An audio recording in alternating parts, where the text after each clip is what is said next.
Ακούτε το Story Keys Podcast. Τα κλειδιά για να ξεκλειδώσεις μια καλή ιστορία.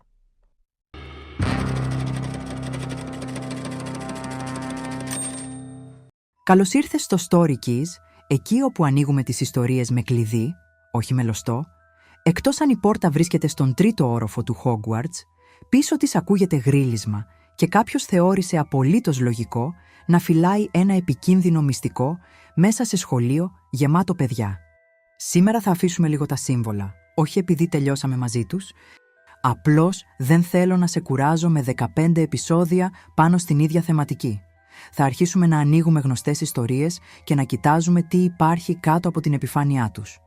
Όχι για να αποφασίσουμε αν είναι μεγάλη λογοτεχνία, ούτε για να σταθούμε από πάνω τους με φιλολογικό χάρακα. Θέλουμε να δούμε πώς λειτουργούν. Τι έκανε τον αναγνώστη να συνεχίσει. Πώς χτίστηκε ο κόσμος. Πώς μοιράστηκαν οι πληροφορίες. Πώς ένα αντικείμενο χρησιμοποιήθηκε χωρίς να τινάξει όλη την πλοκή στον αέρα. Πώς ο κακός έγινε απειλητικός πριν καν εμφανιστεί. Και τι μπορεί να πάρει από όλα αυτά ένας συγγραφέας χωρίς να γράψει την επομένη για έναν ορφανό μαθητή που ανακαλύπτει ότι είναι μάγος. Γιατί αυτό δεν είναι έμπνευση, είναι φωτοτυπία με άλλο εξώφυλλο και ξεκινάμε με τον Χάρι Πότερ.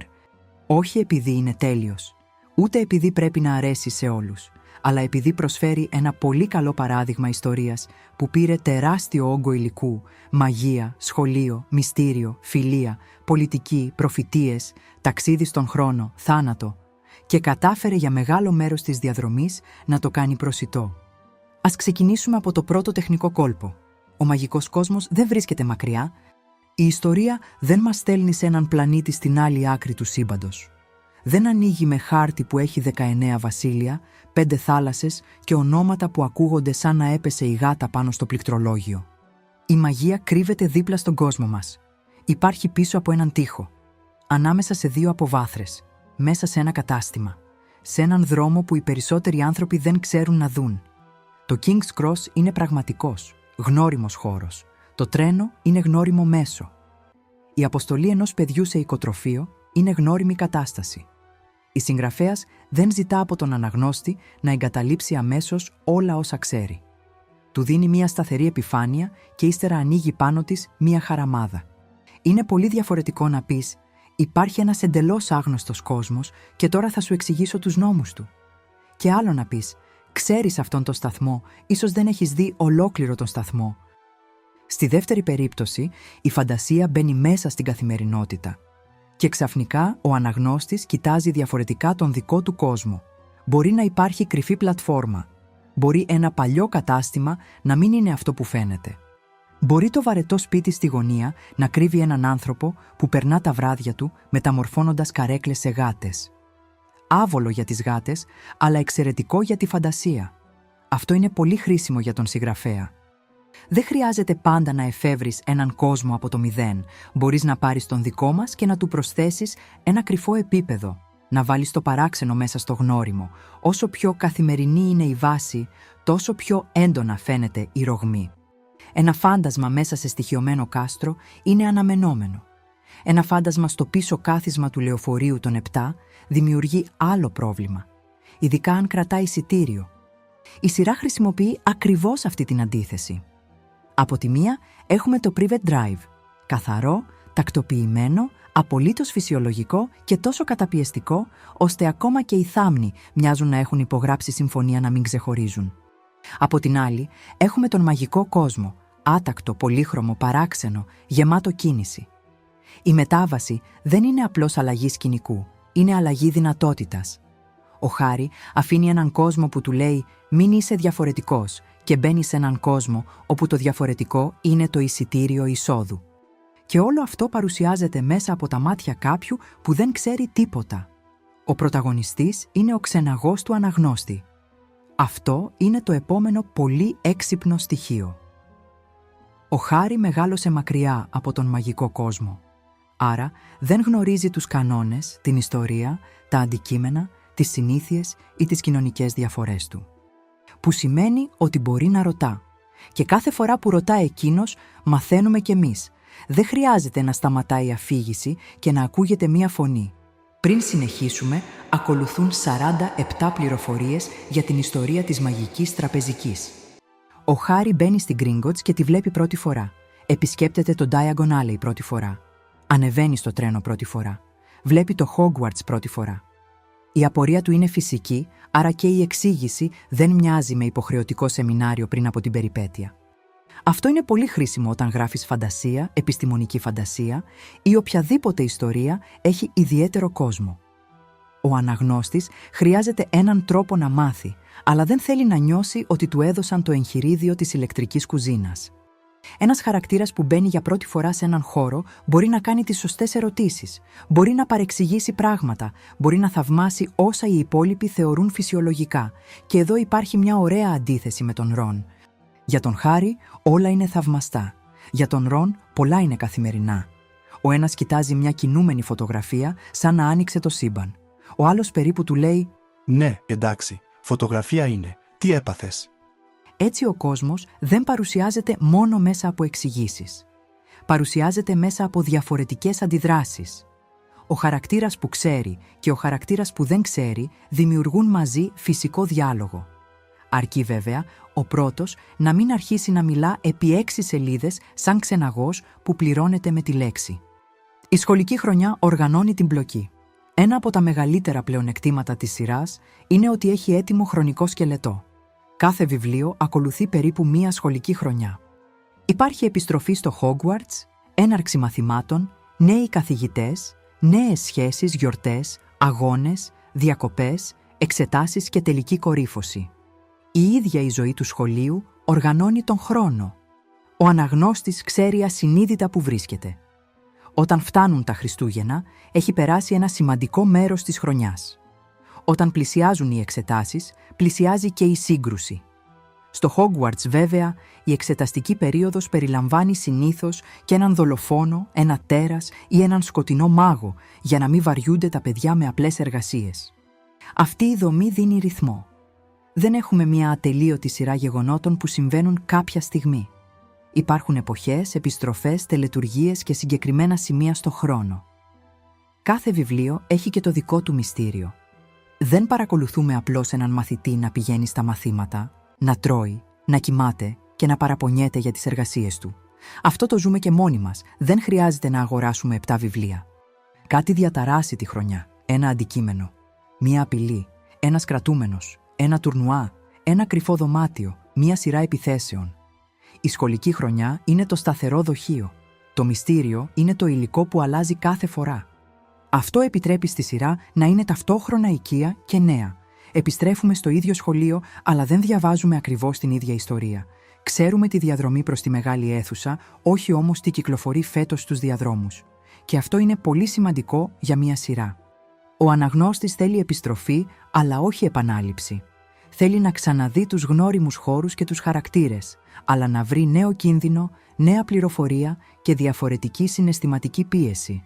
Το γνώριμο είναι το σπίτι. Το νέο είναι ο λόγος που ανοίγουμε πάλι την πόρτα. Το world building δεν εμφανίζεται μόνο όταν γίνεται μάχη. Ο μαγικός κόσμος δεν χτίζεται μόνο με ξόρκια. Χτίζεται με τραπεζικό σύστημα, εφημερίδες, αθλητισμό, μεταφορές, νοσοκομεία, φυλακές, καταστήματα, υπουργεία, σχολικά βιβλία και οικογενειακές συνήθειες. Οι μάγοι μπορούν να τηλεμεταφερθούν, να αλλάξουν μορφή και να κάνουν αντικείμενα να πετούν, αλλά εξακολουθούν να έχουν γραφειοκρατία. Αυτό ίσως είναι η μεγαλύτερη απόδειξη ότι ο κόσμος τους είναι αληθοφανής. Καμία κοινωνία, όσο μαγική κι αν είναι, δεν ξεφεύγει από ανθρώπους που σφραγίζουν χαρτιά και σου λένε να περάσεις από το διπλανό γραφείο. Αυτές οι καθημερινές λεπτομέρειες δίνουν την αίσθηση ότι ο κόσμος συνεχίζει να λειτουργεί όταν ο Χάρι κοιμάται. Η Daily Prophet δεν υπάρχει μόνο όταν χρειάζεται να δώσει μια πληροφορία στον πρωταγωνιστή. Διαμορφώνει τη δημόσια εικόνα, κρύβει πράγματα, αλλάζει στάση και επηρεάζει το πώς βλέπουν οι άλλοι τον Χάρι. Το Ministry of Magic δεν εμφανίζεται απλώς σαν ένα επιβλητικό κτίριο. Έχει υπαλλήλους, τμήματα, εσωτερική πολιτική, φόβο για τη δημόσια αντίδραση και αξιοθαύμαστη ικανότητα να αρνείται την πραγματικότητα μέχρι η πραγματικότητα να μπει μέσα και να αρχίσει να σπάει έπιπλα. Το Quidditch δεν είναι απλώς εντυπωσιακή δραστηριότητα. Δημιουργεί ανταγωνισμό, ταυτότητα ομάδας, κοινωνική θέση, ήττα και πίεση. Οι Weasley δεν μας δείχνουν απλώς άλλη μία οικογένεια. Μας δείχνουν πώς μοιάζει η καθημερινότητα μιας μαγικής οικογένειας που δεν είναι πλούσια. Έτσι ο κόσμος αποκτά κοινωνικές διαφορές. Δεν είναι όλοι οι μάγοι ίδιοι επειδή κρατούν ραβδί. Υπάρχουν πλούσιοι και φτωχοί, συντηρητικοί και προοδευτικοί, οικογένειες με κύρος, άνθρωποι που ντρέπονται για την καταγωγή τους, άνθρωποι που θεωρούν το αίμα τίτλο ιδιοκτησίας πάνω στους υπόλοιπους. Αυτά είναι που κάνουν έναν φανταστικό κόσμο να αποκτά βάθος. Όχι πόσα είδη δράκων έχεις καταγράψει στο τετράδιό σου, αλλά ποιος έχει δύναμη, ποιος αποκλείεται, ποιος θεωρείται κατώτερος, ποιος ελέγχει την πληροφορία και ποιος πληρώνει όταν το σύστημα κάνει λάθος. Ο δράκος είναι ωραίος. Η κοινωνία γύρω από τον δράκο είναι ιστορία. Υπάρχει και ένα πολύ συγκεκριμένο αισθητικό έβριμα. Παρότι ο Χάρι ζει στη σύγχρονη εποχή της ιστορίας, ο μαγικός κόσμος έχει πολλά στοιχεία παλιότερης εποχής. Περγαμηνές, φτερά γραφής, κεριά, μπαούλα, τρένα, πέτρινοι διάδρομοι, παλιά βιβλία, γράμματα που μεταφέρονται από κουκουβάγες. Η μαγεία αποκτά υλικότητα. Δεν είναι μόνο λάμψεις και αφηρημένες δυνάμεις. Έχει χαρτί, κερί, ξύλο, μέταλλο, μελάνι, σκόνη. Μπορείς σχεδόν να μυρίσεις τον κόσμο. Και αυτό είναι πολύ σημαντικό, επειδή ο αναγνώστης δεν θυμάται μόνο ιδέες, θυμάται αισθήσεις. Ένα γράμμα από κουκουβάγια έχει άλλη θεατρικότητα από ένα ηλεκτρονικό μήνυμα με τίτλο «Συγχαρητήρια, έχετε γίνει δεκτός στο Hogwarts. Πατήστε εδώ για να επιβεβαιώσετε ότι δεν είστε μάγκλ». Το παλιό ενισχύει επίσης την αίσθηση μυστικού. Ένα βιβλίο δεμένο με δέρμα μοιάζει να μπορεί να κρύβει κάτι. Ένα σκονισμένο μπαούλο έχει παρελθόν. Ένα κάστρο έχει τοίχους που υπήρχαν πριν γεννηθούν οι χαρακτήρες. Έτσι ο κόσμος δεν φαίνεται να δημιουργήθηκε για τον Χάρι. Ο Χάρι μπαίνει σε κάτι πολύ παλαιότερο από εκείνον. Και αυτό δίνει στην ιστορία ιστορικό βάθος, χωρίς να χρειάζεται κάθε φορά να σταματά και να μας διαβάζει τα πρακτικά των προηγούμενων 10 αιώνων. Και τώρα πάμε στο τρίτο βιβλίο, τον Αιχμάλωτο του Αζκαμπάν. Εκεί εμφανίζεται ένα από τα πιο ενδιαφέροντα αλλά και πιο επικίνδυνα εργαλεία της σειράς. Το Time Turner, η χρονομηχανή που χρησιμοποιεί η Ερμιόνη. Αρχικά, το αντικείμενο της έχει δοθεί, ώστε να μπορεί να παρακολουθεί περισσότερα μαθήματα από όσα χωρούν κανονικά στο πρόγραμμά της.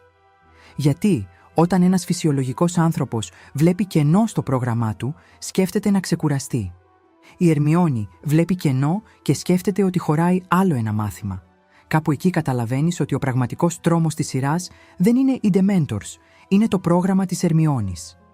Αργότερα, το Time Turner χρησιμοποιείται από τον Χάρι και την Ερμιόνη για να επιστρέψουν λίγες ώρες πίσω και να επέμβουν στα γεγονότα. Το ταξίδι στον χρόνο είναι εξαιρετικά επικίνδυνο αφηγηματικά. Όχι για τους χαρακτήρες μόνο, για τον συγγραφέα, γιατί μόλις αποδείξεις ότι οι ήρωές σου μπορούν να επιστρέψουν στο παρελθόν, ο αναγνώστης αρχίζει πολύ λογικά να ρωτά γιατί δεν γυρίζουν ξανά, γιατί δεν σώζουν αυτόν που πέθανε, γιατί δεν σταματούν τον κακό όταν ήταν παιδί. Γιατί δεν γυρίζει η Ερμιόνη χθες να κοιμηθεί 8 ώρες σαν άνθρωπος. Ένα εργαλείο που λύνει τα πάντα καταστρέφει την αγωνία. Αν κάθε φορά που η ιστορία στριμώχνεται μπορεί κάποιος να γυρίσει πίσω και να τη διορθώσει, τότε ο κίνδυνος πάβει να είναι πραγματικός. Ο αναγνώστης δεν φοβάται πια τις συνέπειες. Περιμένει απλώς να εμφανιστεί το μαγικό κουμπί της ανέρεσης. Στο τρίτο βιβλίο, το Time Turner λειτουργεί επειδή η χρήση του περιορίζεται σε ένα μικρό χρονικό διάστημα και επειδή τα γεγονότα σχηματίζουν κλειστό κύκλο. Οι ήρωες δεν επιστρέφουν σε ένα ολοκληρωμένο παρελθόν και το αντικαθιστούν με ένα εντελώς νέο. Ανακαλύπτουμε ότι κάποια πράγματα που είδαμε την πρώτη φορά είχαν ήδη προκληθεί από τους ίδιους όταν επέστρεψαν.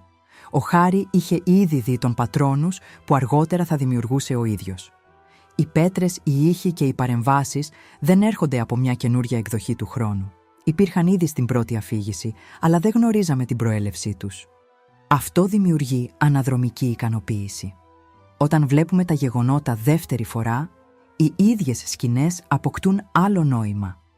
Αυτό είναι έξυπνη αναπλαισίωση. Δεν χρειάζεται να εφεύρεις καινούρια γεγονότα. Δείχνεις τα ίδια από διαφορετική θέση και αποκαλύπτεις ότι ο αναγνώστης είχε μόνο τη μισή εικόνα.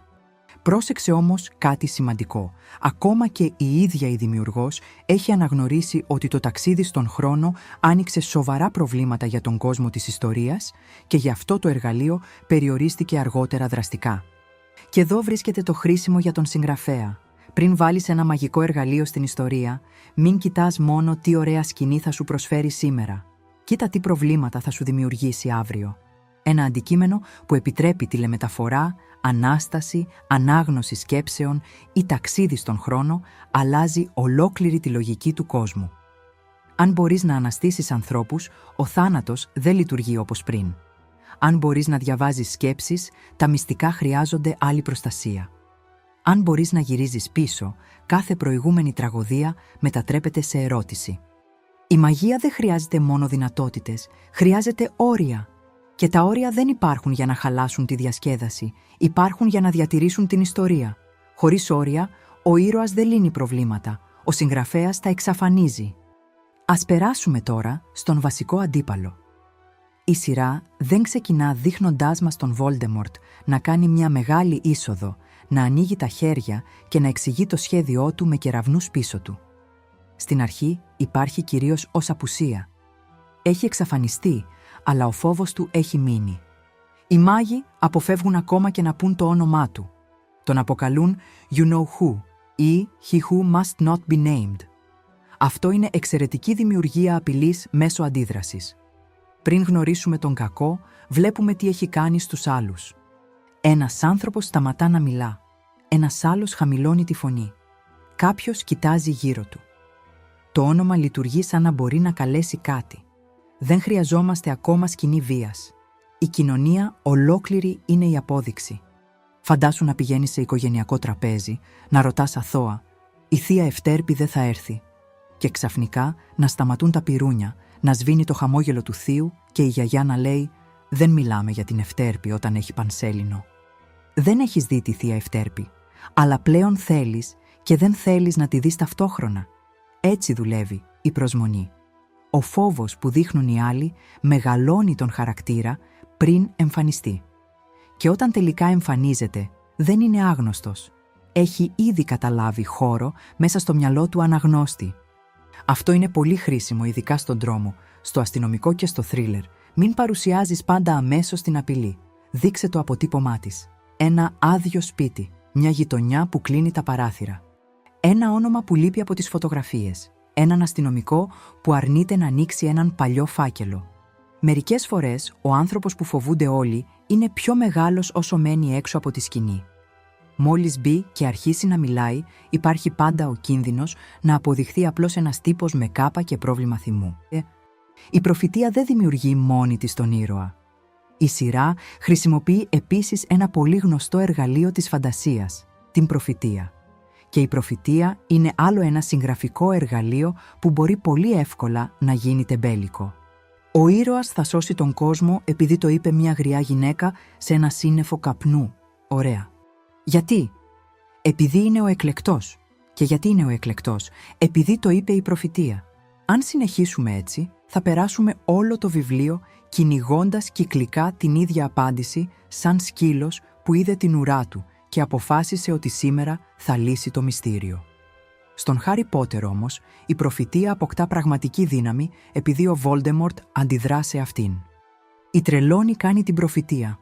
Ο Voldemort μαθαίνει μόνο μέρος της και αποφασίζει ότι το παιδί που τον απειλεί είναι ο Χάρι. Η δική του επίθεση είναι αυτή που σημαδεύει τον Χάρι και τον μετατρέπει στον αντίπαλό του. Με άλλα λόγια, η προφητεία λειτουργεί σε μεγάλο βαθμό σαν αυτοεκπληρούμενη προφητεία. Ο Voldemort, προσπαθώντας να αποτρέψει τον κίνδυνο, βοηθά να τον δημιουργήσει. Αυτό είναι πολύ πιο ενδιαφέρον από μια μοίρα που πέφτει έτοιμη από τον ουρανό. Ο Χάρι δεν γίνεται σημαντικός μόνο επειδή γεννήθηκε σε συγκεκριμένη ημερομηνία. Γίνεται ο συγκεκριμένος αντίπαλος επειδή ο Voldemort τον επιλέγει. Η πράξη του κακού δημιουργεί τον ήρωα που φοβάται. Και εδώ η προφητεία δεν αφαιρεί εντελώς την επιλογή. Την προκαλεί. Το σημαντικό δεν είναι απλώς ότι υπάρχει μια πρόβλεψη. Είναι τι κάνουν οι χαρακτήρες επειδή την πιστεύουν. Αυτό είναι ένα πολύ χρήσιμο συγγραφικό κλειδί.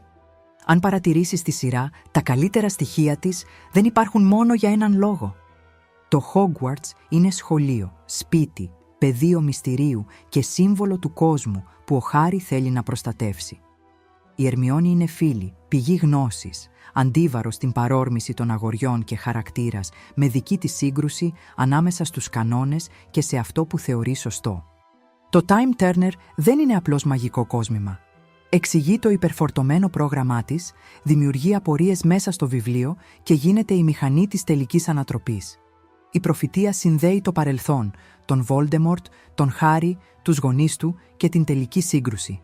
Αυτό είναι η οικονομία αφήγησης. Ένα καλό στοιχείο δεν κάνει μόνο μία δουλειά και μετά κάθεται στην άκρη ζητώντας χειροκρότημα. Σπρώχνει την πλοκή, αποκαλύπτει χαρακτήρα, χτίζει τον κόσμο, ενισχύει το θέμα. Όταν βάζεις κάτι σημαντικό στην ιστορία σου, ρώτα, τι άλλο κάνει? Ένα οικογενειακό σπίτι δεν είναι μόνο χώρος. Μπορεί να είναι κληρονομιά, σύγκρουση και φυλακή. Ένα κόσμημα δεν είναι μόνο στοιχείο μυστηρίου. Μπορεί να αποκαλύπτει σχέση, κοινωνική τάξη και ενοχή. Ένας φίλος δεν είναι μόνο παρέα. Μπορεί να είναι αντίβαρο, πειρασμός, μάρτυρας και άνθρωπος που αναγκάζει τον ήρωα να αλλάξει. Όσο περισσότερες φυσικές λειτουργίες έχει ένα στοιχείο, τόσο πιο δεμένη φαίνεται η ιστορία. Όχι όμως να φορτώσεις ένα κουτάλι με την ευθύνη να συμβολίζει τον θάνατο, να λύνει τον φόνο, να αποκαλύπτει τη μητέρα του ήρωα και να ανοίγει πύλες. Κάπου χρειάζεται και ένα κουτάλι απλώς για τη σούπα. Δεν χρειάζεται λοιπόν να αντιγράψεις τα υλικά του Χάρι Πότερ. Δεν χρειάζεσαι σχολή μαγείας. Δεν χρειάζεσαι κρυφή πλατφόρμα. Δεν χρειάζεσαι προφητεία. Και σε παρακαλώ, δεν χρειάζεσαι δεύτερο Voldemort. Αυτό που αξίζει να κρατήσεις είναι ο τρόπος σύνδεσης. Αυτό ήταν το σημερινό Story Keys. Σήμερα λοιπόν δεν πήραμε από τον Χάρι Πότερ το ραβδί, το κάστρο ή την προφητεία. Πήραμε κάτι πολύ χρησιμότερο, τον τρόπο με τον οποίο μια ιστορία βάζει τάξη στη μαγεία της. Γιατί μπορείς να γεμίσεις ένα βιβλίο με κρυφές πλατφόρμες, υπτάμενα αντικείμενα, αρχαίες κατάρες και ανθρώπους που εξαφανίζονται μέσα σε πράσινο καπνό. Αν όμως ο κόσμος σου δεν έχει κανόνες, αν η πληροφορία πέφτει πάνω στον αναγνώστη με το φτιάρι και αν κάθε πανίσχυρο αντικείμενο εμφανίζεται μόνο όταν έχεις στριμωχτεί συγγραφικά, τότε δεν έχεις μαγεία. Έχεις πανικό, με ειδικά εφέ. Η πραγματική δουλειά αρχίζει πιο χαμηλά. Στο πώς ανοίγεις τον κόσμο, στο πότε δίνεις την πληροφορία, στο τι επιτρέπεις στη δύναμη να κάνει και κυρίως στο τι δεν της επιτρέπεις. Στο πώς φυτεύεις κάτι νωρίς, ώστε όταν επιστρέψει αργότερα να μην μοιάζει με κουνέλι που το έβγαλες τελευταία στιγμή από το καπέλο, επειδή δεν ήξερες πώς αλλιώς να τελειώσεις το κεφάλαιο. Και ίσως αυτό να είναι το μεγαλύτερο ξόρκι του Χάρι Πότερ, ότι πίσω από όλη τη φαντασία υπάρχει κατασκευή. Ο κόσμος μπορεί να μοιάζει ανεξάντλητος, αλλά η ιστορία ξέρει κάθε φορά ποια πόρτα θέλει να ανοίξει. Και εμείς, σαν συγγραφείς, αυτό χρειαζόμαστε. Ακούσατε το Story Keys Podcast. Τα κλειδιά για να ξεκλειδώσεις μια καλή ιστορία.